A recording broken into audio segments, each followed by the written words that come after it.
एक शैडोई और मेनेसिंग किले में डीमन लॉर्ड अपनी कैंपेन शुरू करने के लिए तैयार है ताकि वह दुनिया पर कब्जा कर सके। इसमें मदद करने के लिए वो अपने 4 डिमोनिक जनरल्स को बुलाता है, Alandra the Inferno, Suid the Storm, Nome the Earth और बैस्टियन। और अंत में सबसे जेडेड और सोलिस उन सभी में से एक अंडरपेड जापानीज सैलरीमैन देनेसुक। देनेसुक ने कंपनी में एक अनरिमार्केबल सैलरीमैन के रूप में अपना करियर शुरू किया, होप और कॉन्फिडेंस से भरा हुआ कि वो इवेंचुअली प्रमोशन की सीढ़ी चढ़ेगा। हालांकि जब देनेसुक ने कंपनी के लिए हार्ड वर्क करने के लिए खुद को डेडिकेटेड कर लिया तो उसके सहकर्मी बॉस का फेवर करने में बिजी हो गए। इस वजह से उन्होंने वो प्रमोशंस हासिल कर लिए जिसके लिए देनेसुक मेहनत कर रहा था, जबकि उसे अनादर पूर्वक अनदर कंट्री भेज दिया गया था कंपनी के एक्सपांशन एफर्ट्स में मदद करने के लिए। वहां पहुंचने पर देनेसुक ने पाया कि लिटरली कुछ भी नहीं हो रहा था क्योंकि साइट को कोई फंडिंग नहीं मिली थी। उसने अपने बॉस को और फंडिंग अप्रूव करने के लिए समझाने की कोशिश की ताकि वे नेसेसरी इक्विपमेंट खरीद सकें, लेकिन इससे पैसे खर्च होते, इसलिए उसके बॉस ने मना कर दिया और रिसोर्सेज बर्बाद करने के लिए उस पर चिल्लाया। लोकल लोग इस जॉब में कोई दिलचस्पी नहीं दिखा रहे थे क्योंकि उन्हें जरूरी टूल्स नहीं दिए जा रहे थे, इसलिए वे चले गए और देनेसुक को सब कुछ अकेले करने के लिए छोड़ दिया। देनेसुक को इतनी मेहनत करते हुए देखकर लोकल्स ने उसकी मदद करने के लिए वापसी की। उनकी मदद से आखिरकार वो सब कुछ चालू करने में सफल हो गया। जब उसे लगा कि चीजें सेटल्ड हो रही हैं, तो उसे अपने बॉस से एक कॉल मिला। शुरू में देनेसुक को विश्वास था कि उसकी मेहनत को फाइनली एक्नॉलेज किया गया है और उसे एक वेल डिजर्व्ड बोनस की उम्मीद थी, लेकिन वो पूरी तरह से गलत था। उसे ऑनर में टोकन पिज्जा पार्टी भी नहीं मिली। इसके बजाय उसकी रिलेंटलेस मेहनत के लिए उसे और भी काम मिला। कंपनी ने उसे येट अनदर कंट्री में डिफरेंट एक्सपांशन प्रोजेक्ट के लिए ट्रांसफर करने का फैसला किया। इस पॉइंट पर देनेसुक ने अपनी लाइफ चॉइसेस पर सवाल उठाना शुरू कर दिया, ये महसूस करते हुए कि वो अपनी लाइफ एक ऐसी कंपनी के लिए वेस्ट कर रहा है जिसे उससे कोई फर्क नहीं पड़ता। एग्जिस्टेंशियल ड्रेड में खोया हुआ वो अपने सराउंडिंग्स पर ध्यान नहीं दे रहा था और एक मॉब द्वारा रन ओवर हो गया। यही एक्सप्लेन्स करता है कि वो यहां कैसे पहुंच गया, लेकिन देनेसुक सोचता है कि जरूर कुछ गलती हुई है क्योंकि डीमन लॉर्ड ने ऐसे व्यक्ति को समन करने का सोच भी नहीं सकता था। डीमन लॉर्ड ने देनेसुक को नाम से संबोधित किया और उसे सूचित किया कि उसे अपने नए ओवरसीज मैनेजर के रूप में सेवा करने के लिए बुलाया गया है। डीमन लॉर्ड ने बताया कि उसने देनेसुक की रिलेंटलेस एफर्ट्स के बारे में डिटेल्ड रिपोर्ट्स थॉरली रिव्यू की है, जिसमें शामिल है उसकी कंपनी की ओवरसीज ब्रांच में असाइनमेंट, लोकल लैंग्वेज में मास्टरी और लोकल लोगों का ट्रस्ट जीतना ताकि बिजनेस को सफलतापूर्वक स्थापित किया जा सके। इन अकॉम्प्लिशमेंट्स के आधार पर डीमन लॉर्ड को विश्वास है कि देनेसुक उसके 4 एलीट जनरल्स में से एक बनने के लिए आइडियल कैंडिडेट है। देनेसुक थोड़ा खुश है क्योंकि ये पहली बार है जब किसी ने उसकी मेहनत को एक्चुअली एक्नॉलेज किया है। हालांकि वो डीमन जनरल की पोजीशन एक्सेप्ट करने में हेजिटेंट है क्योंकि इसका मतलब टेक्निकल रूप से ह्यूमैनिटी को बीट्रे करना होगा। डीमन लॉर्ड ने मेंशन किया कि इस पोजीशन के साथ फुल वर्कर्स बेनिफिट्स आते हैं और सडनली देनेसुक को डीमन आर्मी ज्वाइन करना इतना बुरा विचार नहीं लगता। Moreover, demon Lord genuinely workers rights की वैल्यू करता है, इसलिए वो स्पष्ट कर देता है कि अगर देनेसुक इंटरेस्टेड नहीं है तो उसे ये जॉब फोर्स नहीं किया जाएगा। इस अप्रोच ने देनेसुक को ज्वाइन करने के लिए और इंक्लाइंड बना दिया। अपने पास्ट को रिफ्लेक्ट करते हुए वो रिकॉल करता है कि कैसे उसके प्रीवियस कंपनी में उसे पुअरली ट्रीट किया गया था, जिससे वो डाउट करने लगा कि क्या वो इतने इंपॉर्टेंट पोजीशन के लायक है। जस्ट एज वो डीमन लॉर्ड के ऑफर को टर्न डाउन करने वाला था, डीमन लॉर्ड ने इंटरप्ट करते हुए डिक्लेयर किया कि देनेसुक को अपने पुराने वर्क प्लेस में फेस की गई मिसट्रीटमेंट उसके सेल्फ वर्थ को डिटरमाइन नहीं करने देना चाहिए। डीमन लॉर्ड ने रिमाइंड किया कि उसकी पुरानी कंपनी ऑब्नॉक्शियस सेल्फिश मैनेजर्स द्वारा रन की जा रही थी जो केवल अपने बारे में सोचते थे और कभी भी उसके बिहाइंड द सीन्स किए गए वर्क पर ध्यान नहीं देते थे। डीमन लॉर्ड ये मिस्टेक नहीं करेगा क्योंकि वो जानता है कि देनेसुक एक वैल्यूएबल एम्प्लॉय है। अब देनेसुक के पास चॉइस है, अपनी पुरानी कंपनी में वापस जाए और ट्रीटेड करे या लाइक ट्रैश वंस मोर और स्टे हियर और मदद करे बिल्ड करने में the demon army. Denesuk remains reluctant to accept, but पहले की वो जवाब दी अलंद्र अचानक से बोल उठी, वॉइसिंग अपनी objection to the idea of a weak human joining the demon army सिलिड। और नोम जल्दी से भी chime in as well, doubting कैसे समवन लाइक देनेसुक कुछ भी काम आ सकता है। एक्नॉलेजिंग उनकी scepticism, the demon lord decide करता है to put Dennis through a test, prove करने के लिए बाकियों को कि वो कितना कैपेबल सच में है। देनेसुक स्टार्ट करता है फ्रीकिंग और समझाने की कोशिश करते ह्यू द डीमन लॉर्ड को कि उसके पास कोई पावर्स नहीं है और वो लैड नहीं सकता, but it's already too late. Alandra decide करती है अटैक करने का आसपार एट फुल फोर्स देखने के लिए कि वो किस चीज का बना है। शी इज हर्ड कुछ about otherworldly humans possessing special powers और बताती है देनेसुक को ट्राई करने के लिए रोकने का उसका deadly kick. Just as the kick लगने वाला था, द डीमन लॉर्ड स्टेप करता है और इंटरसेप्ट करता है। मंदरा कंफ्यूज्ड पूछती है क्यों रोका उसने, but the demon lord calmly explain करता है कि उसने यूज फिनिश करने का टाइम नहीं दिया और कंप्लीटली मिसअंडरस्टैंड कर लिया सिचुएशन को। वो जेस्चर करता है टुवर्ड्स पोर देनेसुक, जो इतना टेरिफाइड था कि वो शॉक से बेहोश हो गया। दी अदर सरप्राइज्ड है क्योंकि अलंद्रो को ज्यादा कोशिश नहीं करनी पड़ी for Denesuk to pass out from an attack like that. ये लगता है कि वो बस एक रेगुलर ह्यूमन है। द डीमन लॉर्ड इन्फॉर्म करता है उन्हें कि डिनाइजो सच में बस एक ऑर्डिनरी ह्यूमन है जो और भी ऑब्जेक्शंस को फ्यूल करता है। वो आर्ग्यू करते हैं कि द डीमन आर्मी पूरी तरह से मॉन्स्टर से कंप्राइज्ड है और अगर कोई ह्यूमन शामिल होता है ऑनगोइंग पावर स्ट्रगल में डीमंस और डेमीह्यूमंस के बीच, वो ऑलमोस्ट इमीडिएटली डिवाइड हो जाएगा। द डीमन लॉर्ड एक्नॉलेज करता है एग्जिस्टिंग फ्रिक्शन फैक्शंस के बीच अपनी आर्मी में, बट वो इंसिस्ट करता है कि यही रीजन है क्यों उससे देनेसुक और उसकी यूनिक स्किल्स की जरूरत है। वो क्लैरिफाई करता है कि वो नहीं ढूंढ रहा है कोई ड्यूरेबल बॉडी या इमेंस अटैक पावर, इंस्टेड वो सबसे ज्यादा वैल्यू करता है देनेसुक में उसकी इंजेन्युइटी और resourcefulness. Just then Denesuk finally regain करता है कॉन्शियसनेस और प्लीड करने लगता है उनसे कि यूज जाने दो क्योंकि उसके लिए कोई तारिका नहीं है डील करने का अटैक्स जैसे एक मंदरा ने जस्ट ट्राई किया। द डीमन लॉर्ड बताता है यूज काम डाउन करने के लिए और एक्सप्लेन करता है कि यूज फाइट करने की उम्मीद नहीं है, बट वो देनेसुक को एक फिटिंग एग्जाम देना चाहता है।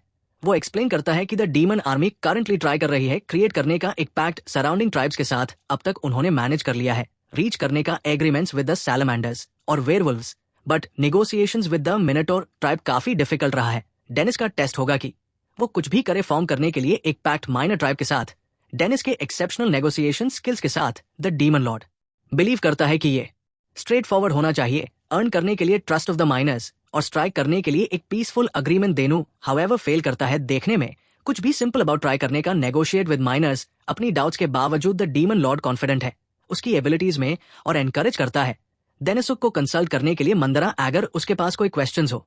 आफ्टरवर्ड्स मंदरा लीड करती है डेंप को डाउन द हॉल तक की वो बिगिन कर सेक नेगोशिएटिंग विद द मिनोटोर। वो सोचती है ये एक ह्यूज वेस्ट ऑफ टाइम है क्योंकि कोई तारिका नहीं है कि एक ह्यूमन जैसे देनेसुक नेगोशिएट कर सेक विद मिनोटोर। देनेसुक भी सोचता है कि वो सही है उसके बै में being useless, but the demon lord seemed so sincere. जैब उसने बात की अबाउट हाउ मच उससे देनेसुक की जरूरत थी।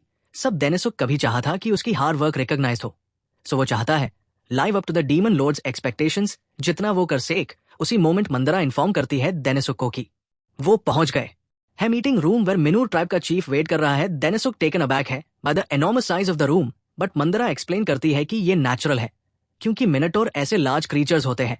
एक वर्ड ऑफ कॉशन के साथ वो वार्न करती है यूज की मिनोटोर नोटोरियसली फेरोशियस होते हैं और अगर वो केयरफुल नहीं है वो अपने आप को ट्रैम्पल टू डेथ पा सकता है। जैसे हाय अलंद्र डोर ओपन करती है देनेसुक को कोई आइडिया नहीं है क्या एक्सपेक्ट करना from the minotaur chief, but he Denesuk ने ये प्लान बनाया कि वो अपनी पूरी कोशिश करेगा किसी भी हाल में। लेकिन जैसे ही उसने मिनूर चीफ को देखा वो डर गया। उसने इंस्टेंटली सोच लिया कि वो कभी भी नेगोशिएट नहीं कर पाएगा किसी टेरियस जैसे आदमी के साथ। अलंद्र को उसकी हालत पर तरस आया तो उसने मदद का ऑफर किया निगोशिएशंस में। देनेसुक इस मदद के लिए बहुत शुक्रगुजार था, लेकिन फिर उसने देखा कि मंदरा और टेरियस के बीच आर्ग्यूमेंट शुरू हो गई और उसे लगा कि निगोशिएशंस ठीक से नहीं चल रहे थे। अलंद्र समझ नहीं पाई कि क्यों टर आईयूएस हर चीज से डिससैटिस्फाइड था जो उन्होंने उसे ऑफर की थी। टेरियस का दावा था कि अलंद्र नहीं समझ पा रही थी कि वो क्या कहने की कोशिश कर रहा है और इस वजह से द पैक्ट पर कोई प्रगति नहीं हुई। निराश मंदरा ने मीटिंग रूम छोड़ दिया। वो ये समझने के लिए संघर्ष कर रही थी कि अचानक से टेरियस समझौते के लिए रेजिस्टेंट क्यों हो गया, जबकि वो शुरू में इस आइडिया को खुलकर स्वीकार कर रहा था। जैसे ही वे समझौता फाइनलाइज करने वाले थे वो अचानक से ब्ला ब्ला चिल्लाने लगा, बार बार उसे वापस बुलाकर ये देखने के बाद भी कि वो अपना मन बदल सकता है या नहीं। हमेशा टेरियस ने सिर्फ ब्ला कहा, जिससे अलंद्र ये समझने में बिल्कुल असमर्थ हो गई कि वो क्या चाहता है। अलंद्र ने देखा कि अब इस समस्या का कोई हल नहीं है, इसलिए उसने बाकी का काम देनेसुक पर छोड़ दिया। हालांकि उसे पूरा यकीन था कि देनेसुक मिजरेबली फेल करेगा। देनेसुक ने एक फुल ऑन पैनिक अटैक शुरू कर दिया क्योंकि उसे लगा कि इस गड़बड़ी से निकलने का कोई रास्ता नहीं है। जैसे ही वो हॉल में चलते हुए ये सोच रहा था कि क्या करना है, उसने एक बार का साइन देखा और वहां अंदर जाने का फैसला किया अपना दिमाग साफ करने के लिए। बारटेंडर ने उसे रिलैक्स करने के लिए एक गर्म टॉवेल दी और देनिसुक ने एक ड्रिंक का ऑर्डर दिया। जैसे ही उसने सीट ली और अपने विचारों को गैदर करने की कोशिश की, वो निगोशिएशंस पर फोकस करना चाहता था, लेकिन वो स्टक महसूस कर रहा था, क्योंकि अगर क्लाइंट आउटराइट रिफ्यूज कर देता है नेगोशिएट करने से, तो वो कुछ नहीं कर सकता। हालांकि रिफ्लेक्ट करने के दौरान देनिसुक को शक हुआ कि टेरियस शायद नेगोशिएशंस को पूरी तरह रिजेक्ट नहीं कर रहा था। उसने अपने पास्ट के एक सिमिलर अनुभव को याद किया, जहां एक क्लाइंट ने लगातार नो कहा, लेकिन क्लाइंट्स आइज को केयरफुली पढ़कर वो उनके असली इरादों को डिसर्न करने में सक्षम था। अंततः दोनों पार्टीज के लिए एक सक्सेसफुल समझौते की ओर अग्रसर हुआ। अब देनिसुक जानता था कि उसे क्या करना है। उसने अपनी ड्रिंक खत्म की और बाहर निकलकर वही करना शुरू किया जो बिजनेसमैन करते हैं, नेगोशिएट। इस बीच मंदरा डीमन लॉर्ड के थ्रोन रूम में वापस लौट आई और टेरियस के साथ अपनी बातचीत की रिपोर्ट दी। उसने बताया कि इसमें कोई मीनिंगफुल ब्रेक थ्रू नहीं हुआ, इसलिए उसे नहीं लगता कि देनिसुक भी कुछ हासिल कर पाएगा, खासकर क्योंकि वो आज ही इस दुनिया में आया है। डीमन लॉर्ड हालांकि फिर भी देनिसुक में विश्वास रखता था और मंदरा से इंतजार करने और ये देखने का आग्रह किया कि वो क्या हासिल कर सकता है। हालांकि अलंद्र ये समझ नहीं पा रही थी कि डीमन लॉर्ड को देनिसुक में क्या दिखाई देता है। उसने ये सुनिश्चित करने के लिए उसे चेक करने का फैसला किया कि वो ठीक है। जब उसने उसे पाया तो वो कुछ बोरियों में भरते हुए देखा। क्यूरियोसिटी से उसने पूछा कि वो क्या कर रहा था और देनिसुक ने समझाया कि वो टेरियस के साथ एक प्रॉपर कॉन्वर्सेशन की तैयारी कर रहा है।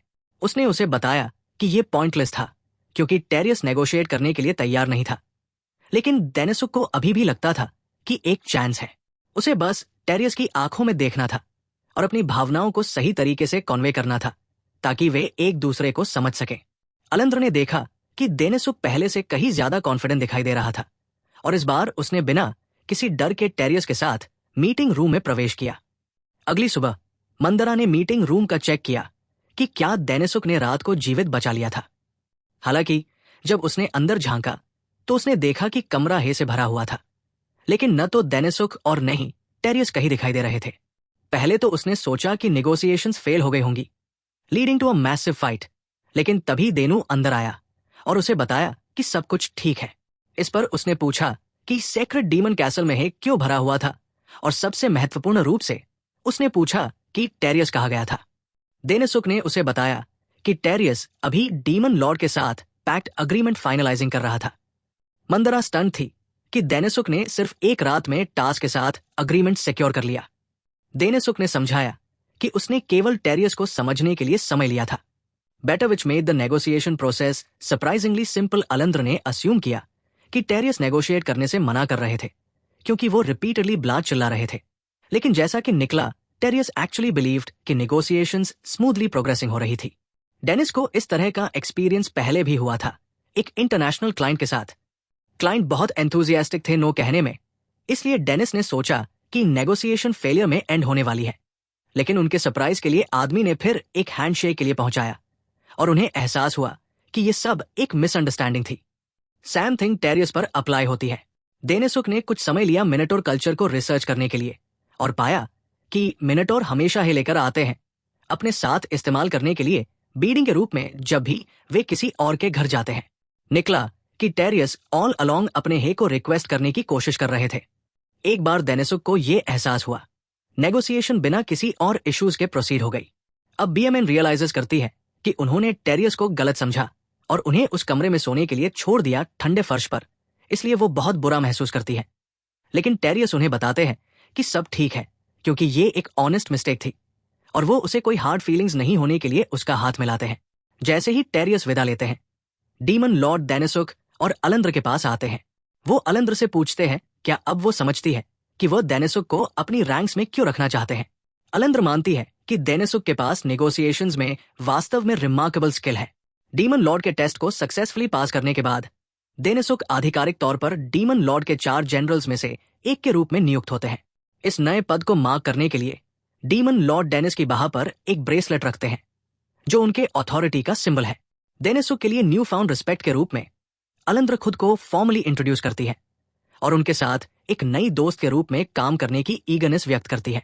डीनोस धीरे धीरे डीमन जनरल्स में से एक के रूप में अपना स्थान बना रहे हैं। ये एक रिलीफ है कि अब उनके पास अपना ऑफिस और एक सपोर्टिव बॉस है, लेकिन ये स्पष्ट है कि इस नए एनवायरनमेंट को एडजस्ट करने में कुछ समय लगेगा।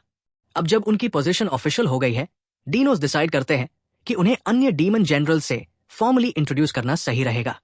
इसे ध्यान में रखते हुए वो सिद के कमरे में जाते हैं और दरवाजे पर नॉक करते हैं। उनकी सरप्राइज के लिए एक लड़की जवाब देती है और पूछती है कि उन्हें क्या चाहिए।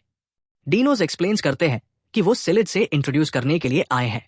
हालांकि लड़की कर्टली रिस्पॉन्स देती है कि वो सिद की असिस्टेंट है और सिद बहुत बिजी आदमी है, इसलिए वो डीनोस को उन्हें परेशान नहीं करने दे सकती। डीनोस डिसअपॉइंटेड होते हैं, लेकिन जानते थे कि उन्हें बाकी डीमन जनरल से कुछ पुशबैक मिलने वाला था। वो डिसाइड करते हैं कि बाद में वापस आकर फिर से प्रयास करेंगे। हालांकि छोड़ने से पहले मंदरा उनके पास दौड़ते हुए आती है, क्योंकि उसे कुछ इंपॉर्टेंट कहना है। डीमन लॉर्ड का एक और असाइनमेंट डीनोस के लिए है, इसलिए डीनोस तुरंत उनके पास जाते हैं और उन्हें इन्फॉर्म किया जाता है कि वह डीमन आर्मी की स्ट्रेंथ बढ़ाने के लिए एक अग्रीमेंट पर काम कर रहे हैं। उसे सभी सराउंडिंग डीमियम नेशंस का सपोर्ट चाहिए और इन नेशंस में से ओगर ट्राइब विशेष रूप से इन्फ्लुएंशियल है। उनकी मिलिट्री स्ट्रेंथ डीमन आर्मी की राइवल है, जिससे वे डीमन एम्पायर के लिए एक पोटेंशियल थ्रेट हो सकते हैं यदि वे हॉस्टाइल हो जाते हैं। इस कारण डीमन लॉर्ड उनके साथ मर्जर नेगोशिएशंस करने का एम कर रहे हैं ताकि उनकी फोर्सेस को यूनाइट किया जा सके। हालांकि ओगर्स को बार्गेन करना बहुत मुश्किल है और अब तक कोई एग्रीमेंट्स नहीं हुए हैं। फिर भी डीनोस के मामले को हैंडल करने के साथ डीमन लॉर्ड कॉन्फिडेंट है कि एक अग्रीमेंट हो सकता है, इसलिए वो डीनोस को नेगोशिएशंस पर पूरा अथॉरिटी दे रहे हैं, जबकि डीनोस डीमन लॉर्ड के ट्रस्ट के लिए ग्रेटफुल है। वो इग्नोरिंग नहीं कर सकते कि अकेले जाने पर ओगर्स के साथ पोटेंशियली अपनी लाइफ खोने का वेरी रियल डेंजर है। अलंद्र वॉलंटियर करती है उन्हें ओगर ट्राइब के लिए एस्कॉर्ट करने के लिए। हालांकि उससे पहले डीनोस कहते हैं कि वो नोम से मिलना चाहते हैं, क्योंकि वह डीमन आर्मी के डीमियम डिवीजन के चार्ज में है और उसके पास कुछ वैल्यूबल इंफॉर्मेशन हो सकती है। ओगर्स अलंद्र को लगता है कि डीनो सही है पार वो absolutely refuses to go anywhere near नोम बिकॉज उसके साथ बीफ है। इसलिए वो कहती है कि वो कैरेज चेक कर लेगी जब तक डीनोस नोम से बात कर रहा है। डीनोस ट्रेनिंग ग्राउंड्स पे जाता है जहां नोम अपनी डेली ट्रेनिंग सेशन कंडक्ट कर रही होती है। वो थॉरली इंप्रेस्ड होता है जो उसने ऑब्जर्व किया। ना सिर्फ नोम के सोल्जर्स कॉम्बैट में हाईली स्किल्ड होते हैं, पार वो उनकी मोरल को एक्सेप्शनली हाई भी रखती है। ट्रेनिंग के बाद नोम डीनोस की तरफ अपना ध्यान देती है और उसकी विजिट का रीजन पूछती है। डीनोस एक्सप्लेन करता है कि वो ओगर ट्राइब के बारे में इंफॉर्मेशन लेने आया है। नोम एडमिट करती है कि उसके पास ज्यादा इंफॉर्मेशन नहीं है। पार मेंशन करती है कि उनके लीडर ऑगर को कॉन्वर्सेशन में एंगेज करना इनक्रेडिबली डिफिकल्ट होता है। वो डीनोस को वार्न करती है कि उनसे नेगोशिएट करना सिग्निफिकेंट चैलेंज होगा। अनफॉर्चुनेटली वो एक्सप्लेन करती है कि इस मैटर में वो कुछ ज्यादा असिस्ट नहीं कर सकती। उसके अलावा उसका मंदरा के साथ कोलैबोरेट करने में कोई इंटरेस्ट नहीं है, इसलिए वो फर्मली डीनोस को वहां से ले जेन को कहती है। डीनोस रियलाइज नहीं करता कि मंदरा उसके पीछे खादी थी। वो उससे पूछता है कि वो वहां क्यों है और इतनी एंग्री क्यों है। मंदरा कहती है कि उसने कैरेज चेक कर लिए है, इसलिए वो डीनोस को लेने आई क्योंकि वो उसके बारे में वरीड थी। पार वो नोम को देखकर खुद को कंटेन नहीं कर पाती। दोनों आर्ग्यू करना स्टार्ट कर देते हैं और डीनोस को लगता है कि मंदरा और नोम एक दूसरे को कितना हेट करते हैं। डीनोस और अलंद्र ओगर कैसल पहुंचते हैं। पार उन्हें गेट पर रोक दिया जाता है और इन्फॉर्म किया जाता है कि उन्हें चीफ के परमिशन का वेट करना पड़ेगा। अलंद्र को यह एब्सर्ड लगता है कि उन्हें इतने देर से बाहर रखा गया है। पार डीनोस पहले भी इस टैक्टिक का सामना कर चुका है और रियलाइज करता है कि ओगर जानबूझकर डिले कर रहा है उन्हें अनसेटल करने के लिए और उनकी नेगोशिएट करने की एबिलिटी को वीकन करने के लिए। उससे पता है कि उन्हें कंपोज्ड रहना जरूरी है। पार मंदरा बैरली मैनेज कर रही है अपनी ग्रोइंग फ्यूरी को कंटेन करने में और लगता है कि वो अपना टेम्पर लूज करने वाली है। थैंकफुली उसके पहले कि वो एक्ट आउट करे, ऑग का असिस्टेंट आता है और दोनों को अंदर आने को कहता है। जब वो अंदर जाते हैं, डीनोस नोटिस करता है कि ओगर की आर्मोर कितनी स्क्रफी लगती है। इवेंचुअली वो ऑगर के थ्रोन रूम तक पहुंचते हैं और ऑगियर से फेस टू फेस मिलते हैं। पार जैब मंदरा नेगोशिएशंस स्टार्ट करने की कोशिश करती है। वो उससे छुप रहने को कहता है।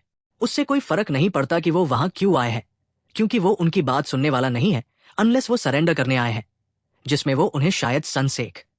पार सिर्फ टैब एगर वो अग्री करते हैं अपने चीफ द डीमन लॉर्ड को मारने के लिए। अलंद्र को शेयर एब्सर्डिटी लगती है जो ऑगर के मुंह से निकलता है और वो कंप्लीटली लूज होने के सेकंड्स डोर है। पार डीनोस क्विकली उसका हाथ पकड़ लेता है और उससे काम रहने को कहता है। Reminding her that a violent reaction is exactly what auger provoke करने की कोशिश कर रहा है। डिनोस ऑगर से अपनी मोस्ट कंपोज्ड और प्रोफेशनल टोन में बात करता है, स्टेटिंग दैट वो और अलंद्र बाहर एक क्विक डिस्कशन के लिए जा रहे हैं। वंस देयर आउटसाइड, अलंद्र अपनी फ्यूरी अनलीश करती है ऑगर की ऑडेसिटी और उसकी एग्जिस्टेंस को कर्ज करते हुए, क्योंकि उसने ऐसी बात करने की हिम्मत कैसे की। वो एब्सोल्युटली रेडी होती है वापस मार्च करने और उससे रिप अपार्ट करने को। पार डिनोज मैनेज करता है उससे स्टेडी करने को, रीटरेटिंग की ऑगर के प्रोवोकेशन पे रिएक्ट करना उनके हैंड्स में प्ले करना है। वो जानबूझकर ऐसे चीजें कह रहा है उन्हें गुस्सा दिलाने के लिए, ताकि वो सीन कॉज करें और निगोशिएशंस ब्रेक डाउन हो जाए। इस तरह वो डायरेक्टली निगोशिएशंस को रिजेक्ट नहीं करेगा और फेलियर का ब्लेमन दोनों पे दल देगा। अब जब अलंद्र को पता चल गया कि ऑगर क्या कर रहा था, वो अपने आप को काम करने का डिसीजन करती है। पार वो स्टिल फ्रस्ट्रेटेड होती है ऑगर ने डीमन लॉर्ड को इंसल्ट किया। टू बी ऑनेस्ट, डीनोस भी एंग्री होता है पारस गुस्से पे एक्ट करना सिर्फ उनके चांसेस को यहां सक्सेस पाने का हर्ट करेगा, इसलिए उन्हें केयरफुल रहना पड़ेगा कि वो कैसे रिस्पॉन्ड करते हैं। वो कहने के साथ ऑगर का कोई इंटेंशन नहीं होता नेगोशिएट करने का, leaving them with few options at this stage. लड़की जो पहले मिली थी आती है और खुद को आलुलू ऑगर की बेटी बताती है, ये मानते हुए कि शायद उसका समय थोड़ा बेअदबी का लग रहा हो। वो हिचकिचाते हुए एक रिक्वेस्ट करती है। वो डिनोस और मंदरा से अपने पिता आलुलू की मदद मांगती है। फिर आलुलू उन्हें एक खाली कमरे में ले जाती है और बताती है कि ये फूड सेलर का कमरा है और जैसा कि वो देख सकते हैं ये पूरी तरह से खाली है। आउगर्स अपनी ताकत और प्रभाव के लिए जाने जाते हैं डेमियम में, लेकिन हाल ही में वो आर्थिक समस्याओं का सामना कर रहे हैं और ये इतनी बुरी स्थिति में पहुंच चुकी है कि उनके बहुत से लोग खाने के लिए कुछ ढूंढने में संघर्ष कर रहे हैं। डिनो समझता है कि ऐसा कुछ चल रहा था क्योंकि जब वो आए थे उसने आउगर के उपकरणों की खराब स्थिति देखी थी, साथ ही कैसल से जो ठंडक और खालीपन का एहसास हुआ था। ऐसी स्थिति आमतौर पर तब होती है जब बड़ी कंपनियां गिरने लगती हैं। वो ऐसा दिखाते हैं जैसे सब कुछ ठीक चल रहा हो, लेकिन अंदर से वो लगातार दिवालिया होने के कगार पर होते हैं। यही ठीक वही स्थिति है जो आउगर कबीले के साथ हो रही है और आलुलू मानती है कि इसे फिर से बनाने का एकमात्र तरीका डेमोन आर्मी की मदद पर निर्भर करना है। उसके पिता हालांकि उसकी बात नहीं सुनते और बुरा यह है कि वो अभी बीमार है। वो उसकी हालत को गुप्त रखने की कोशिश कर रहे हैं। इसी वजह से उन्होंने आलंद्रा और डिनोस को पहले बाहर इंतजार करने दिया था, जबकि वो उसे बैठक के लिए तैयार कर रहे थे, लेकिन उसकी हालत लगातार बिगड़ती जा रही है। आउगर के पास ज्यादा समय नहीं बचा है और अगर वो इस हालत में मरते हैं तो उनके कबीले के लिए ये एक आपदा साबित होगा। हताश होकर आलुलू डिनोस से मदद मांगती है। डिनोस उसकी चिंता को समझता है, लेकिन उसे इस बात के लिए डांटता है कि उसने इतना महत्वपूर्ण जानकारी क्यों दी। एक चीफ की बेटी के तौर पर उसे ये समझना चाहिए कि किससे क्या बातें साझा करनी है। आलुलू जानती है कि डिनोस एक अच्छा इंसान है, वो लोगों की नीयत को समझने में काफी सक्षम है, इसलिए उसने उसे ये बात बताई। अब वो डिनोस से मदद मांगती है कि वो उससे शादी करे ताकि वो आउगर कबीले को बचा सके। ये सुनकर डिनोस चौंक जाता है और मंदरा गुस्से में जलने लगती है, लेकिन आलुलू अपनी बात पर गंभीर है। उसके कबीले के सारे आउगर्स इतने मूर्ख हैं कि आलुलू को कबीले की समृद्धि के लिए डिनोस जैसे समझदार आदमी से शादी करनी पड़ेगी और उसे नया चीफ बनाना पड़ेगा। डिनोस आलुलू को जल्दी में कोई फैसला न लेने की सलाह देता है, लेकिन वो अड़िग है कि यही तरीका है कबीले को बचाने का। वो शादी को तुरंत ऑफिशियल करने के लिए भी तैयार है, लेकिन मंदरा बीच में आकर इसे होने से रोक देती है। उस रात डिनोस खुद को अपने ऑफिस में पाता है और इस मुश्किल में उलझा हुआ होता है। आउगर बातचीत करने से मना कर रहा है और आलुलू उसे शादी के लिए मजबूर कर रही है। डेमोन लॉर्ड के लिए अपनी दूसरी मिशन में नाकामयाबी स्वीकार करना विकल्प नहीं है, इसलिए वो अपने दिमाग को शांत करने के लिए बार में जाता है। इस बार हालांकि डिनोस अकेला नहीं है, उसका काल्पनिक आलंद्रा उसके साथ बैठा होता है और बारटेंडर के साथ बहस कर रहा है कि कौन ज्यादा कूल है, गोरिल्ला या शेर। रियलिस्टिकली गोरिल्ला कभी भी शेर को हरा सकता है, लेकिन आलंद्रा ये तर्क करती है कि शेर ज्यादा कूल है क्योंकि उनकी एक ग्रुप को प्राइड कहा जाता है। जब डिनोस ये सुनता है तो वो अपनी सोच से बाहर निकलता है और अचानक उसे एक बेहतरीन और पक्का प्लान सूझता है। अगले दिन सुबह डिनोस मंदरा को बाहर बुलाता है। वो उसे जल्दी उठाने के लिए माफी मांगता है, लेकिन बताता है कि उसे एक नए नेगोशिएशन प्लान में मदद चाहिए। इस प्लान को सफल बनाने के लिए उन्हें पहले कहीं और जाना होगा। अगर सब कुछ ठीक हुआ तो आउगर खुद नेगोशिएशन मीटिंग के लिए रोएगा। एक हफ्ते बाद डिनोस और आलंद्रा चीफ के थ्रोन रूम में बुलाए जाते हैं। जैसा कि डिनोस ने योजना बनाई थी, और आउगर काफी गुस्से में दिखता है। आउगर को अभी पता चला है कि पिछले हफ्ते सभी पड़ोसी कबीले डेमोन आर्मी के साथ मिल गए हैं, और वो एक एक्सप्लेनेशन की मांग करता है। एक हफ्ते पहले डिनोस ने अपनी रणनीति आलंद्रा के साथ साझा की थी कि वो आउगर को मनाने की बजाय पहले छोटे कबीले को जोड़ेंगे। जैसे ऑगर्स ट्राइब अन्य ट्राइब्स भी फूड शॉर्टेजेस का सामना कर रहे थे, जिससे वे सपोर्ट के वादे के प्रति आकर्षित हो गए। मंदरा ने डेंस प्लान की लॉजिक को समझ लिया था, लेकिन उसने इसकी इतनी सफलता की उम्मीद नहीं की थी। जब ऑगर को नेगोशिएशंस के लिए मजबूर किया गया, डिनोस की स्ट्रैटेजी उसने अर्थ पर प्रोडक्ट्स बेचते समय उपयोग की थी। अगर वो सीधे बड़ी कंपनी से संपर्क करता तो उसे आमतौर पर अस्वीकार कर दिया जाता, बजाय इसके कि वो पहले स्मॉलर कंपनीज को मार्केट करता और अंततः बड़ी कंपनी को उसे संपर्क करना पड़ता। सिमिलरली, अगर आसपास के सभी डेमह्यूमन्स ने डीमन आर्मी से जुड़ने का निर्णय लिया तो गर्वित चीफ इसे अनुत्तरित नहीं छोड़ेगा।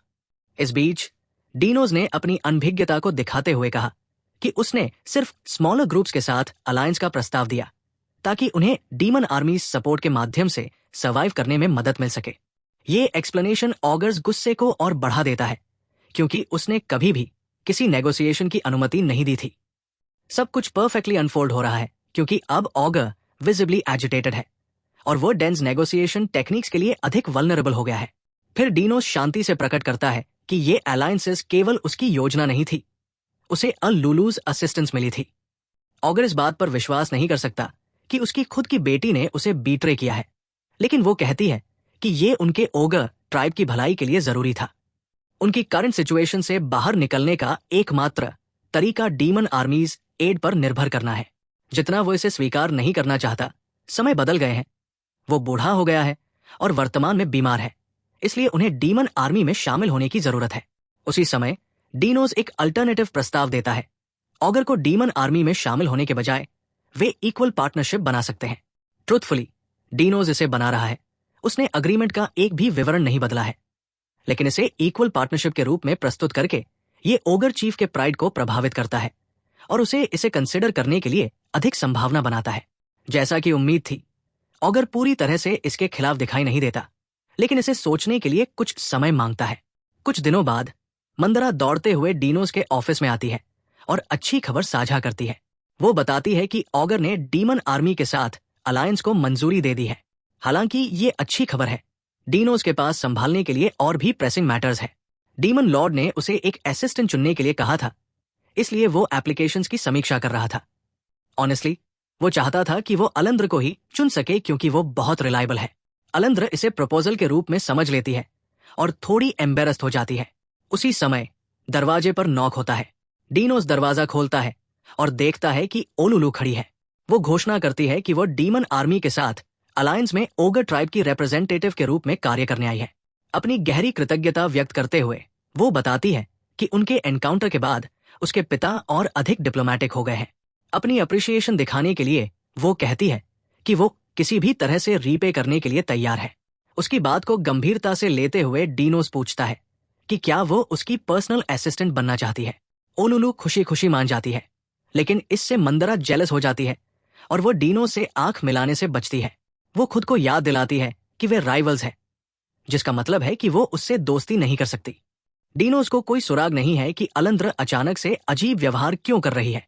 उसके अलावा ये उसके लिए एक सफल महीना रहा है। डीमन आर्मी काफी हद तक एक्सपैंड हो गया है, लेकिन ग्रोथ के साथ हाइटेंड रिस्क भी आता है, इसलिए सभी को विजिलेंट रहना आवश्यक है।